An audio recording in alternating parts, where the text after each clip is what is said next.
చూస్ country delight, live better. ఇప్పుడే country delight యాప్ని download చేసుకోండి. నమస్తే, welcome to Suman TV. Andhra Pradesh deputy CM Pawan Kalyan గారు సినిమా ఇండస్ట్రీ మీద ఆగ్రహం వ్యక్తం చేశారండి. నాకు బాగానే మీరు రిటర్న్ గిఫ్ట్ ఇచ్చారు అని మాట్లాడారు. ఈ మాట ఎందుకన్నారు అంటే, కూటమి ప్రభుత్వం ఏర్పడి 1 సంవత్సర కాలం అవుతోంది. ఈ సంవత్సర కాలంలో సినిమా ఇండస్ట్రీ నుంచి ఎవరూ కూడా ఒక్కరంటే ఒక్కళ్ళు కూడా వచ్చి సినిమా ఇండస్ట్రీకి సంబంధించి ఒక సంఘం ఉంటుంది కదా, ఆ సంఘం ప్రతినిధులు ఎప్పుడైనా సరే ప్రభుత్వ పెద్ద అయినటువంటి ముఖ్యమంత్రి చంద్రబాబు నాయుడు గారిని కలిశారా? కనీసం గౌరవంగా అయినా కలిసినటువంటి పరిస్థితి ఉందా? చాలామంది వచ్చారు. ఈ సంవత్సర కాలంలో తమ సినిమాలకు సంబంధించి రేట్లు పెంచుకోవటానికి ఇండివిజువల్గా వచ్చి కలిసి, బాగా సినిమాకి సంబంధించి ఇన్ని కోట్లు ఖర్చు పెట్టాం, ఇన్ని కోట్ల రూపాయలు పాటలకు ఖర్చు అయినాయి, మొత్తం టోటల్ సినిమా మొత్తానికి చూసుకుంటే 100 కోట్ల రూపాయలైంది.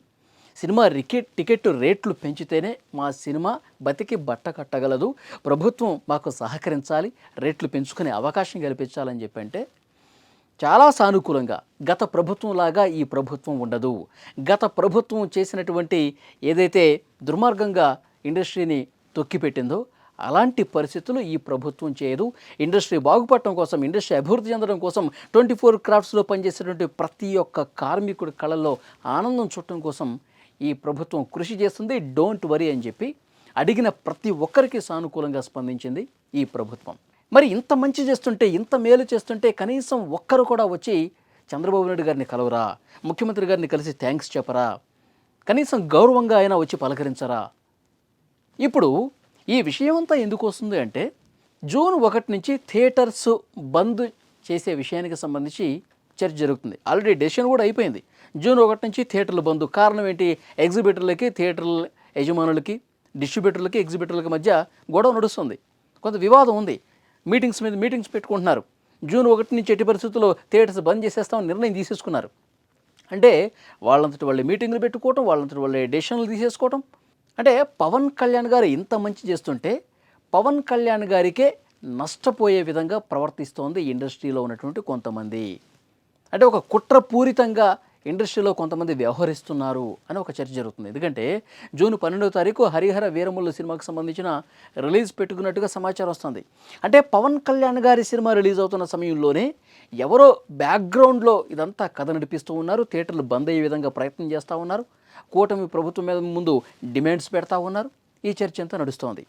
పవన్ కళ్యాణ్ గారు ముందుకొచ్చి ఇండస్ట్రీకి ఇంత మంచి చేస్తుంటే పవన్ కళ్యాణ్ గారికే నష్టపోయే విధంగా ప్రవర్తిస్తారా? పవన్ కళ్యాణ్ గారు చెప్పారు చాలా స్పష్టంగా, రిటర్న్ గిఫ్ట్ నాకు చాలా బాగా ఇచ్చారు, సంతోషం అని కూడా ఒక మాట అన్నారు. అంటే ఆయన ఎంత డీప్గా ఫీల్ అయ్యారు అన్నది కూడా చర్చ జరుగుతోంది. పవన్ కళ్యాణ్ గారు 100% కరెక్ట్గా మాట్లాడారు. కూటమి ప్రభుత్వం ఏర్పడి ఇన్ని నెలలు అవుతుంటే సంవత్సరం కావస్తుంది రేపు జూన్ 12కి. మరి అలాంటి పరిస్థితి ఉన్నప్పుడు కనీసం ఇండస్ట్రీ నుంచి వచ్చి సంఘాలు ఏమీ కలవరా? ఇండస్ట్రీ నుంచి ఎవరు వచ్చి కలవరా చంద్రబాబు నాయుడు గారిని? కనీస గౌరవం ఇవ్వరా? మీ ఇష్టం వచ్చినట్టుగా మీకు ఏదైనా ఇబ్బంది అనిపిస్తే థియేటర్లు బంద్ చేసేస్తారా? ఇది పవన్ కళ్యాణ్ గారికి నచ్చనటువంటి అంశం. గత ప్రభుత్వానికి ఈ ప్రభుత్వానికి తేడా కూడా చూపించారు పవన్ కళ్యాణ్ గారు. గతంలో జగన్మోహన్ రెడ్డి గారు ముఖ్యమంత్రిగా ఉన్న సమయంలో సినిమా ఇండస్ట్రీని ఏ విధంగా తొక్కిపెట్టారు? అలాంటి పరిస్థితులు ఇప్పుడు ఉన్నాయా? గతంలో మనకు అనుకూలంగా ఎవరున్నారు, మనకి వ్యతిరేకంగా ఎవరున్నారు, ఈ నిర్మాత మన పార్టీకి అనుకూలమా కాదా? వైఎస్ఆర్ కాంగ్రెస్ పార్టీ ప్రభుత్వం ఇదే విధంగా చూసింది. మనకు అనుకూలమైతే అనుకూలమైనటువంటి నిర్ణయాలు ఇవ్వండి, ఇతను మనకు అనుకూలం కాదు ఈ నిర్మాత, ఈ హీరో, వాళ్ళ సినిమాలు తొక్కిపెట్టండి, వాళ్ళు రేట్లు పెంచమని అడిగితే పెంచొద్దని చెప్పండి. ఈ రకమైనటువంటి పరిస్థితి ఉంది. అగ్ర నటులుగా ఉన్నటువంటి వాళ్ళను కూడా అవమానపరిచారు కదా గత ప్రభుత్వంలో ఉన్నవాళ్ళు. ఈ ప్రభుత్వం ఇంత మంచి చేస్తుంది, ఇంత గౌరవం ఇస్తోంది, గత ప్రభుత్వానికి ఈ ప్రభుత్వానికి తేడా తెలియట్లేదా? మీకు ఇంత మంచి చేస్తున్నా ఇంకా మీరు ఈ విధంగా ప్రవర్తించడం కరెక్టేనా అని పవన్ కళ్యాణ్ గారు చాలా అసంతృప్తితో ఉన్నారు ఇండస్ట్రీ మీద. ఎందుకంటే ఈ ఏడాది కాలం పాటు తమ సినిమాలు టికెట్లు పెంచుకోవడం కోసమే, తమ స్వార్థపూరితమైనటువంటి ఆలోచనలతోనే వచ్చి కలిశారు తప్పించి ఇండస్ట్రీ బాగుండాలి, ఇండస్ట్రీ అంతా ఒక్కటిగా ఉండాలి, ఇండస్ట్రీ అంతా బాగుపడాలి, ఇండస్ట్రీలో పనిచేసే ప్రతి కార్మికుడికి కళ్ళలో ఆనందం ఉండాలి, ఇట్లా ఇండస్ట్రీ గురించి ఆలోచించే నిర్మాతలు తగ్గిపోయారు. ఇండస్ట్రీ మొత్తం హోల్ ఇండస్ట్రీ గురించి అభివృద్ధి చెందాలన్నటువంటి ఆలోచన తగ్గిపోయింది.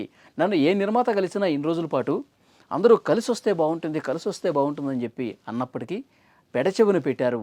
తమ సినిమాలు ఉన్నప్పుడే వచ్చి కలుస్తున్నారు, మాట్లాడుతున్నారు, తమకు అనుకూలంగా నిర్ణయాలు తీసుకొని వెళ్ళిపోతున్నారు తప్పించి ఇండస్ట్రీ గురించి సంఘటితంగా ఉండి మనమందరం ఇండస్ట్రీ వాళ్ళం అని చెప్పి ఏ ఒక్కరూ రాలేదు. ఒక సంఘంగా వచ్చి ప్రభుత్వాన్ని కలిస్తే ఏమవుతుంది? కానీ ఈ విధంగా నష్టపరిచే నిర్ణయాలు మాత్రం మీ అంతటా మీరు తీసుకుంటారు.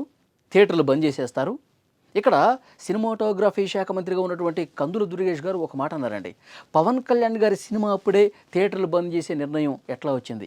దీని వెనకాల బ్యాక్గ్రౌండ్ ఏంటి? ఎవరైనా కుట్ర ఉందా?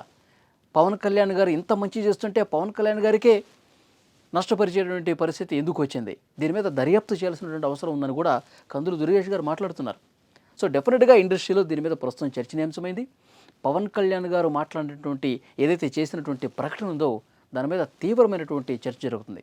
మరి ఇప్పటికైనా సినిమా ఇండస్ట్రీ నుంచి పెద్దలందరూ కూడా కలిసి కూర్చొని మాట్లాడుకొని ఈ ప్రస్తుత ప్రభుత్వ పెద్దల్ని కలిసి మాట్లాడతారా లేదా అన్నది కూడా చూడాల్సిన అవసరం ఉంది.